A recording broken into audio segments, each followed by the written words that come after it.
Welcome to the Troopcast for Thursday, March 13th. I am your host, Ed Troup. Glad you could join us here on our oneBURGH page on Facebook, oneBURGH page on YouTube, and maybe you're listening back on our Spotify channel. Joining me back into the Troopcast this week is our good friend and Steeler expert, Don Rebel from the TribLive High School Sports Network. And Don, lots to talk about with the Steelers free agency. As of Thursday, we're recording this around 11:30. It's been a little bit dull the last few days until right now, as we come on the air for this recording of this podcast, the Steelers have signed a quarterback. It is Mason Rudolph coming back to the Burgh, signing a 2-year contract to be added into the mix of quarterbacks here with the Steelers. Your thoughts? Well, I don't know that I've ever been called a Steeler expert before, but I thank you for that. Long-time super fan, but and I appreciate you having me back on, Ed. So, yeah, you just hit, right before you hit record it, and a smart move by you providing a stamp, because this time of year things can change like that, as we just found out. So I knew that they had reached out, I guess and they probably did it before, but I heard yesterday, being Wednesday, that they had reached out to Mason Rudolph. So this doesn't totally shock me. Maybe it settles the masses down a little bit. I know that a lot of folks liked him. I certainly am not going to sit here and pretend that we have found our new starting quarterback for 2025, but I think he's is what he is. He's reliable as a backup. He can get you out of games if need be. He got a couple of chances last year at Tennessee. Mixed bag, sort of like when he was here and got opportunities. You saw some good, you saw some not so good. So I think,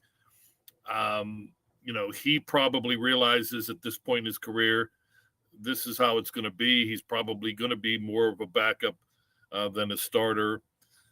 Hey, they needed somebody, with the people that they're talking to, Russell Wilson, Aaron Rodgers.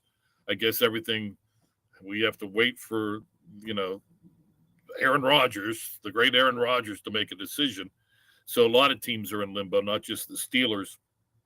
But, I thought that they would get somebody younger to be a backup to those two, either Wilson or Rodgers, since they're both near the end of their careers.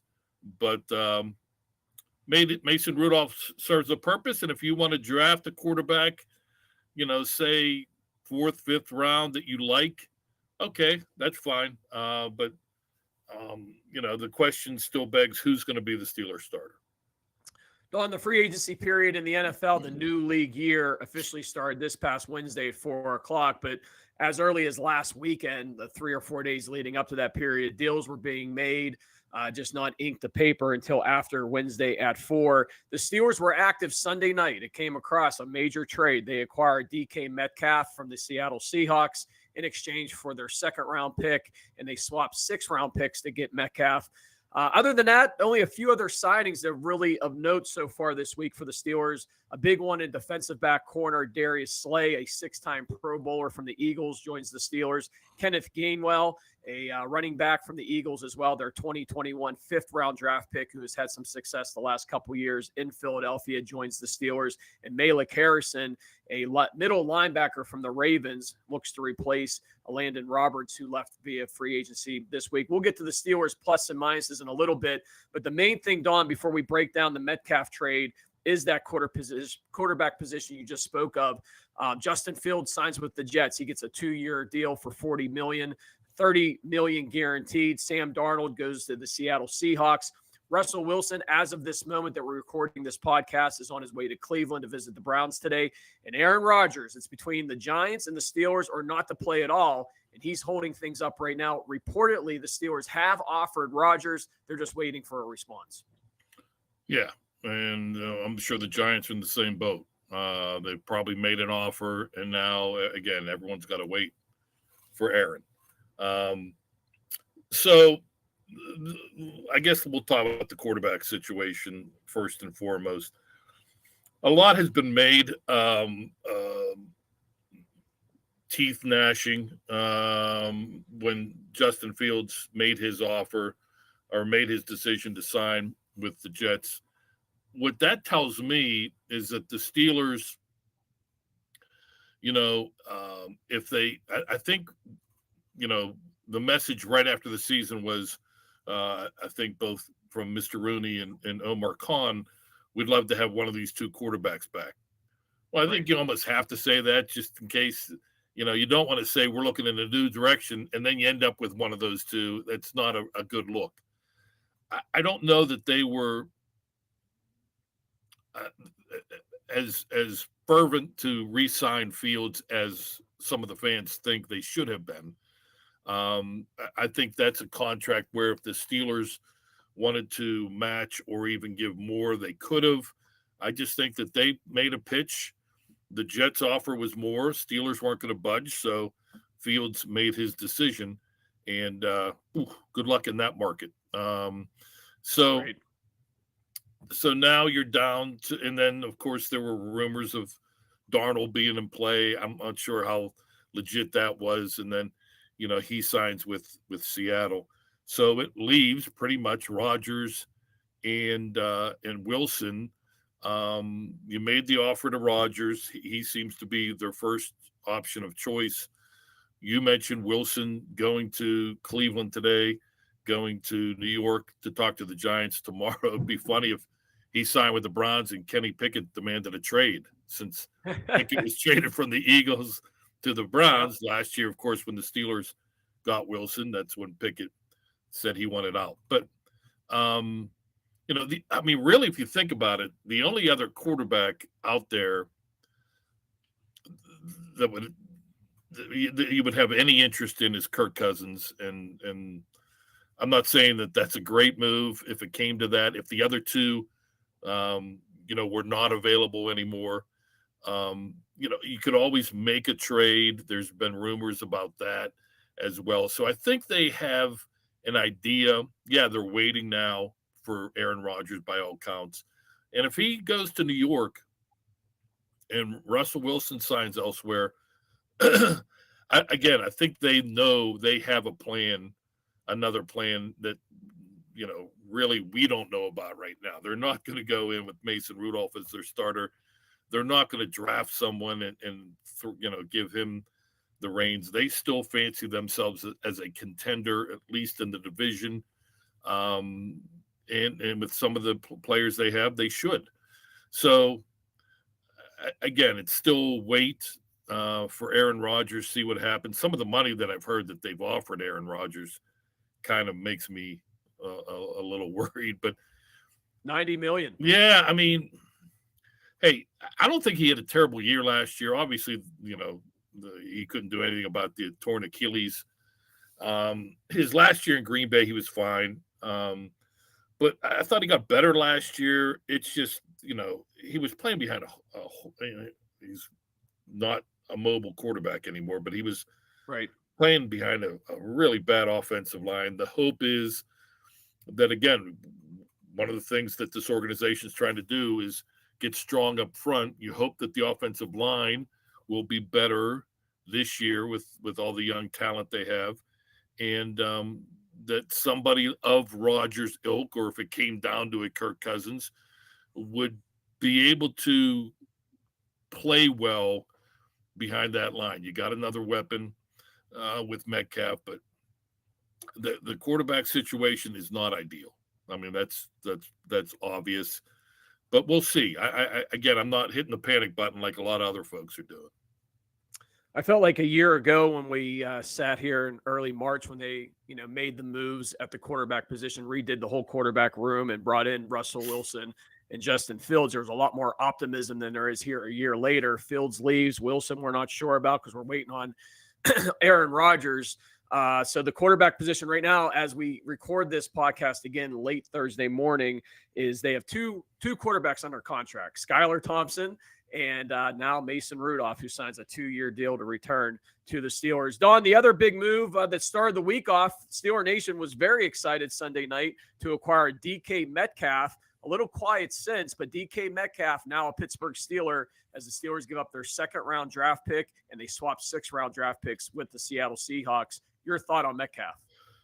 Yeah, well, the second part of that trade, the Steelers didn't have a sixth-round pick. They traded that in the Fields deal to Chicago.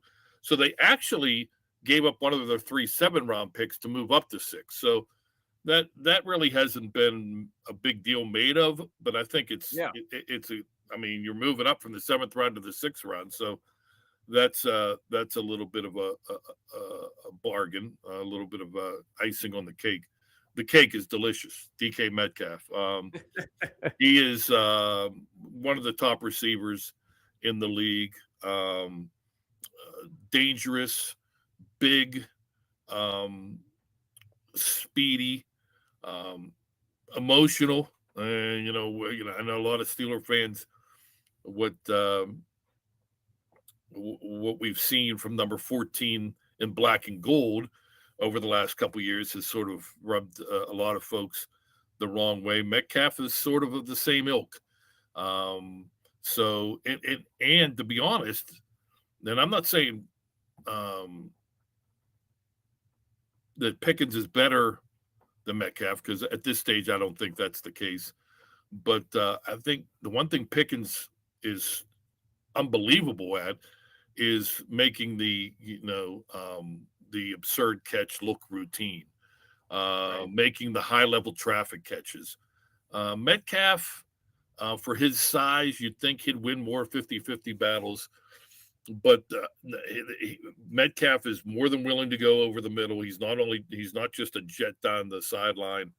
He'll go over the middle. His route running is very good. He's obviously a huge weapon. Now, will we ever see 2 number 14s on the field at the same time? I don't think so. I think they're going to try to make a move with Pickens, because he's going to want big money after this year. And he's not going to get it at this point. They gave the money to Metcalf. Yeah, and exactly. So they're not going to pay 2 receivers, although I guess that's what the Cincinnati Bengals game plan is. But when you have Joe Burrow calling the shots, I mean, that's going to happen. You're going to lean more on that side of the ball. I think that they would love to try to get that number 2 back. You probably could with Pickens if you were to shop him. They're not going to give him away by any means, but if they get a tantalizing offer, I think they'll make a move in that direction, which then opens the door for needing another number 2 if they were to go down that route. And there are options there too. It's a pretty good receiver draft. You have 2 young receivers in Austin and Wilson, but I think that a guy who was just released by the Rams, Cooper Kupp, would be a really nice number 2 to Metcalf, if that is the direction that they're going to go to. Yeah, I agree about the Cooper Kupp possible acquisition that's still out there. Do you think they'll trade Pickens? Don, I do think they're going to trade Pickens, but I think they're waiting to figure out this quarterback move, because that could be a potential deal for them, right? You give up Pickens. We'd love to recoup that 2nd round pick, but maybe you use him to acquire a quarterback. Kyler Murray out of Arizona was one name I mentioned a couple months ago after the season ended that, could be a possibility to maybe you try to acquire a guy like that to bring in here. So, here's another one that hasn't been talked about either. And sorry to interrupt. It appears San Francisco's sort of in rebuild mode, and they're they're due to give Brock Purdy a big contract. Maybe that you're able to get him out of there. Maybe the Colts are done with Richardson. So there are options on the trade market if they don't get either Rodgers or Wilson. Yeah, some other options out there, but it's a domino effect right now. It all starts with Aaron Rodgers, and I think the Steelers, I'm sure they're talking to Rodgers, representatives saying we need a decision here soon rather than later, because after that domino falls, whether he comes here or not, That'll determine where they Right. go elsewhere at the quarterback position. Hey, Don, I want to get your thoughts as well on the other big acquisitions this week for the Steelers. They addressed the corner position opposite side of Joey Porter Jr. with Darius Slay, a 6-time Pro Bowler from the Eagles. He signs with the Steelers this week. And a nice running back from Philadelphia as well, Kenneth Gainwell, who's had some success the last couple years, the former 2021 fifth-round draft pick. And Malik Harrison from the Ravens, a middle inside linebacker. They plugged that hole as well. Those were some of the bigger moves that happened this past week. Your thoughts, starting with Darius Slay? Well, I mean, it's a need. They needed a number 2 corner. There was a lot of talk about that being a possibility as a number 1 pick. They go out and get an established veteran. Now, he is a veteran, capital V on that. You still hope that he has enough in the tank. The Eagles went young in their secondary in last year's draft, and it paid off handsomely. So that made him expendable. We'll see, how much he has left in the tank. 1-year deal. They probably still will draft a corner, maybe not first-round corner. Right. I know they like Trice. It might be he's kind of comes in sort of like Jackson was last year, 1-year guy, opposite of Porter, and sort of a bridge player to some of the younger options that they may soon have once the draft is over. I'm a big Kenneth Gainwell fan. I think that he has the ability. I think Jaylen Warren now obviously is your top back, but he can come in. I remember a couple of years ago, it wasn't obviously last year when Barkley ran wild for Philadelphia, but DeAndre Swift was the Eagles' top running back, and he got hurt. And I remember this because I picked him up on my fantasy team. Gainwell came in for like 5-6 games, and he was terrific. Third down back capabilities. I still think they'll draft a running back in the middle rounds, just to give more options. I'm kind of stunned that Cordero Patterson's still on the roster at this point. Again, that could change. We're still early in the free agent process, unless they think of him as their thumper because, Warren and Gainwell certainly not. And Warren can get you tough yards, but he also has a little juice to get to the outside. So I think that assuming Patterson's not around, they'll get a third running back. But I like that Gainwell signing a lot. Again, a 1-year deal. And the Harrison, I think that's a good pick in that he's a big time special teams guy, and he's kind of a bigger middle linebacker, sort of in the same mold as who's the one that they just let go, the inside linebacker. Landon Roberts. Not the pedigree of a Landon Roberts, obviously, right. But Roberts, you weren't going to get any special teams help from him. Harrison gives you sort of a 2-for-1, some depth at inside linebacker, probably is the 4th inside linebacker with Holcomb staying, and also a pretty good special teams player. So that made sense. And the other one I just saw, they signed Parham, the tight end, big tight end from the Chargers. Almost said San Diego. That probably spells the end for Michael Pruitt, but he didn't play much last year for the Chargers. So, but I think he played like 4 years with the Chargers. Was more of a practice squad guy last year. So a depth piece to at least enter camp for the Steelers at a position that they could use some help in. I know they had a lot of numbers tight end wise, but I don't know that they got a whole lot outside of Freiermuth from that position. You mentioned Jaylen Warren a little bit earlier. He was a restricted free agent. They tagged him. They're going to keep him here for another year. And Cole Holcomb, who's now healthy towards the end of the season after missing, most of the previous season when he hurt his knee and most of this past season, they redid his contract. So he's back. They feel pretty good about Cole Holcomb being in that mix at inside linebacker. Peyton Wilson, I think, is the next man up to play at that inside linebacker position next to Patrick Queen. We're talking with Dawn Rebel from the TribLive High School Sports Network about Steeler free agency. Free agency starting this week. The new NFL year is underway, and the Steelers have lots of question marks at the quarterback position. Defensive line, still some voids that need to be filled there as well. But Dawn, let's pivot to some of the free agents that the Steelers lost this week. No surprise here. Najee Harris goes to the Chargers. Landon Roberts, as we just talked about, he goes to Vegas. Dante Jackson, the corner that started opposite side of Joey Porter Jr. that they acquired in a trade from Carolina last year around this time. He goes to the Chargers. Larry Obajobi gets cut to free up some cap space. He signs immediately with the Buffalo Bills. And Mike Williams, I didn't even realize this till I was pulling the prep before today's show, that Mike Williams quietly, who they acquired in the trade from the Jets this past season, signed with the Chargers as well. Boy, the LA Chargers picking up a lot of former Steelers this week. Van Jefferson, he goes to Tennessee. James Daniels to Miami. And Dan Moore signs a big contract with Tennessee, which surprised a lot of people with the type of money that he got. Any of these guys that you're surprised about? Any of these guys that you're going to feel that the Steelers are going to hurt this upcoming season with losing some of these guys? I don't think so on either of those questions. No surprises, and I don't think they're going to hurt losing any of these guys. Two of us were texting each other days after the season ended, and we went down the list of all the free agents and who would like to bring back. And I think the only one we kind of agreed on was Roberts. And it's not like he broke the bank. I think it was 1 year, $3 million.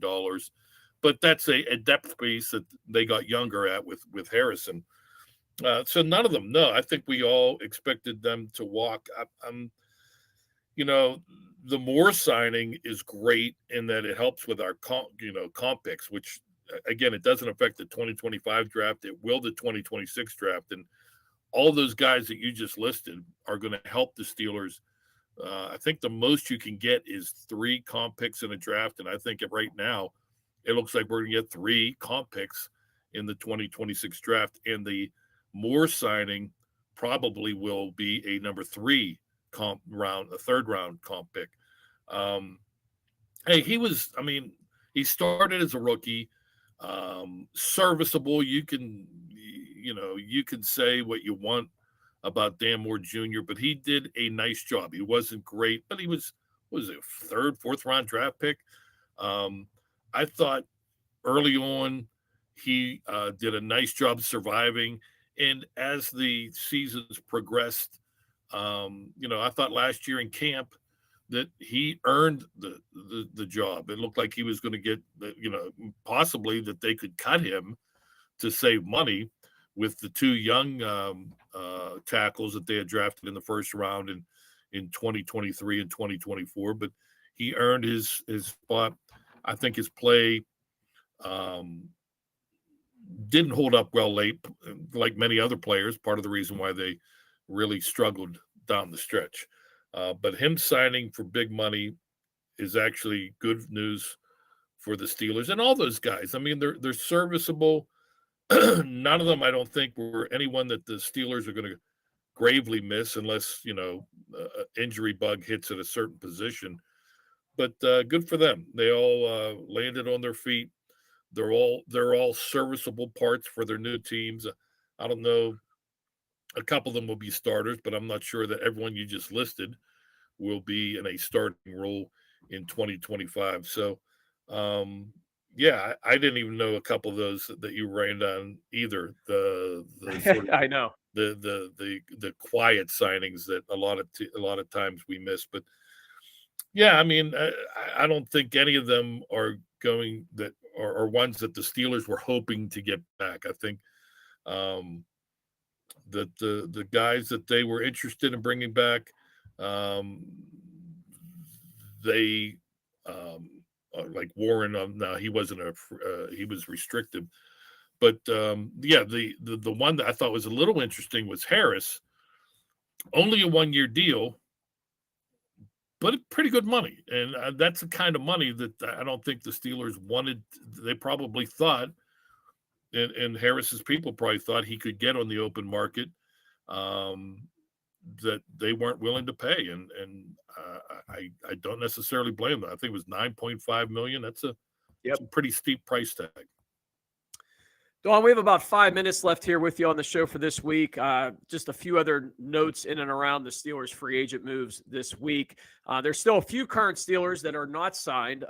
Isaiah Loudermilk being one of them. Ben Skowronek at the wide receiver position, who was outstanding on special teams. James Pierre, Cam Sutton, and Preston Smith are still not signed. Maybe Loudermilk, maybe Ben Skowronek gets a deal to come back. I think we've seen the last of James Pierre, Cam Sutton, and Preston Smith. Some other free agents out there as well that the Steelers could possibly look at from a running back position. I mentioned this last week. Nick Chubb still available. J.K. Dobbins. Wide receiver position, we already mentioned Cooper Kupp. Stephon Diggs still not signed as of this moment. Or Amari Cooper. And then when you take a look on the side of the defense, some other names that I thought were kind of interesting was at the corner position, Mike Hilton. Mike Hilton is still not signed as of this moment. Maybe a possible reunion with the Steelers.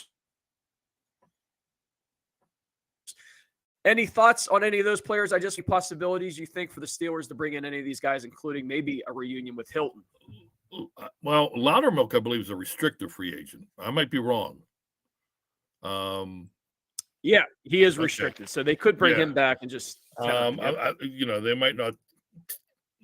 I don't know the whole process there, but I think they can get him back as a depth piece on the cheap if they decide to go that way. They may decide, well, we gave it a shot. They traded up for him. You'll remember when they drafted him. Skowronek is a piece that I would like to see back because he's great special team. Yeah, he's a great special teams guy, and he's not. He's your fifth receiver, that's not a bad option either on game day if you have an injury or two. Hilton, at this point, he's a older cornerback. He's got to be at least 30. His thing with the Steelers and even with the Bengals was he is an amazing blitzer from the slot position. But his coverage was a question. That was part of the reason why the Steelers let him go. I think the Bengals did a nice job in his first couple of years of masking his coverage issues, but I'm not sure that was the case last year. That Bengals defense was rough with a capital R. I'm not sure. I think, again, that's a position you want to get younger as far as your depth is concerned. They do need a slot corner. That was a position that they were hoping that the kid that they got, the guy they got who's a Steeler that went to Detroit, then came back last year. Cam Sutton. He was suspended. He never panned out in the second half when he came back. No. So that is a position of need, a slot corner. So whether it's in the draft, whether it's still a free agent, again, we're only a few days. People are panicking that all these players are signed, and there's still a lot of players left on the market. This is typical Steelers. I mean, last year when they signed Queen on opening day, that was rare air. So, for the people, they're focused on the quarterback situation, but they're not letting other guys go. I saw where they're like, oh, Hargrave signed because the Steelers weren't paying attention. Come on. Are you serious? They knew and there was probably interest in bringing Hargrave in, but again, he's a veteran, and for the money he signed, I don't think that was money that they were willing to get. I would be stunned if they don't go defensive lineman in the first round, but there's still moves to be made.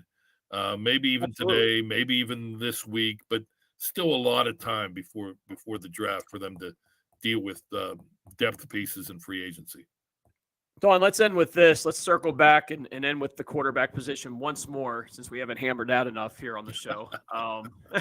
As of 12 o'clock, the recording of this podcast, the Steelers have 2 quarterbacks under contract. As we said, Skylar Thompson, and then breaking as we came on, Mason Rudolph reuniting with the Pittsburgh Steelers on a 2-year deal. Outside of that, if Rodgers falls through, they're not able to get Russell Wilson back. Here are a few names that are still alive. Okay, Gardner Minshew, Trey Lance, Drew Lock, Joe Flacco is still out there. Jameis Winston, Carson Wentz, well, no, actually, I had Mason Rudolph on my list. I can cross him off. He's been retained. The list isn't great, but what do you think? You forgot about Cowboy Kirk Cousins. I take Kirk Cousins off there because I think there's nothing left in the tank. I'd rather see Kyler Thompson than Kirk Cousins at this point. Yeah, but I think there's a little, I will say this. Again, we're talking about Aaron Rodgers, Russell Wilson, Kirk Cousins. Kirk Cousins is probably the least mobile of the three. And yes, he's old. But up until that injury with Minnesota, he was shining bright. In a career that had more downs than ups, he was definitely up. He's injured. Last year with the Falcons, comes back. That's a major injury to come back from his age. He got off to a slow start and then, suffered another injury right before he was benched. If worst case scenario, Rodgers signs with New York and Cleveland gets Wilson, whatever, I would contemplate Cousins. Not ideal, but I think he still can give you what Rodgers can give you. I think that they're both old. They're both not mobile, but I think they can still win in this league. I still think the possible trade of Pickens, to bring in, maybe a starter out there somewhere is potentially on the table as well. As I said, Kyler Murray a little bit earlier in the broadcast. We shall see. Going to be an interesting upcoming weekend and week as the Steelers try to figure out more free agency moves, if there's any more to be made. The big question as of the time that we're on this podcast recording on Thursday afternoon at 12, and I keep repeating that over and over again because by the time this airs tonight on oneBURGH, we could have Aaron Rodgers under contract. Right. We're not sure. Or, maybe Russell Wilson's a Cleveland Brown. We're not sure. We'll have to wait and see. Don, thank you for coming on the podcast. We'll catch up with you soon, maybe a little bit later this spring to talk more Steelers football. Peace, my friend. Don Rebel, the Hall of Famer, the WPIAL Hall of Famer. You can catch Don and a cast of thousands on the TribLive High School Sports Network as they pivot from basketball to hockey playoffs to what we end each and every academic year with, and that's baseball and softball. Yep. It is spring, and it's time for that. Make sure you log on and check out Don and the TribLive High School Sports Network all the time. And that's going to do it for the Troopcast for this week here on oneBURGH. We'll see you next week right here on oneBURGH and the Troopcast. Have a great night, everyone.